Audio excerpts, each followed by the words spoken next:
দোস্ত, কালকে রাত্রে স্বপ্নে দেখি আজরাইল আমার জান কবজ করে বেড়াচ্ছে। আর সেখানে করছে, ওঠেন, আপনি সিরিয়াল চলে যাচ্ছে প্রথমেই, আপনি জান আমি কবজ করে নিয়ে যাবো। আমি করছি কা, আমি তো এখন ইয়ং, এখনো যুবক আছি, আমার লিস্টকে সামনে চলে এলো। আজরাইল করছে, না আমি তো এটা কভার পারবো না। তখন আমি মনে মনে চিন্তা করলাম, এই তো ঘুষ দিবি না, এখানে চা নাস্তা করাই। চা নাস্তা করার সময় চার মধ্যে ঘুমের ওষুধ দিছি। আজরাইল ঘুমে গেছে। আমার লিস্ট যেটা প্রথমে আসলো সেটা লাস্টে লিখে দিছি। আজরাইল এখন ঘুমোর থেকে উঠে আমার উপর সেই খুশি, করছে আমাকে যখন চাটা খাওয়ালে, ঘুমানোর জন্য রেস্ট দিলে, তাহলে এক কাজ করি, লিস্ট তাহলে লাস্টের থেকে শুরু করি।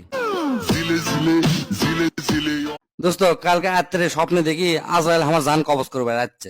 আর সেখানে করছে, ওঠেন, আপনি সিরিয়াল চলে যাচ্ছে প্রথমেই, আপনি জান আমি কবজ করে নিয়ে যাবো। আমি করছি কা, আমি তো এখন ইয়ং, এখনো যুবক আছি, আমার লিস্টকে সামনে চলে এলো। আজরাইল করছে, না আমি তো এটা কভার পারবো না। তখন আমি মনে মনে চিন্তা করলাম, এই তো ঘুষ দিবি না, এখানে চা নাস্তা করাই। চা নাস্তা করার সময় চার মধ্যে ঘুমের ওষুধ দিছি।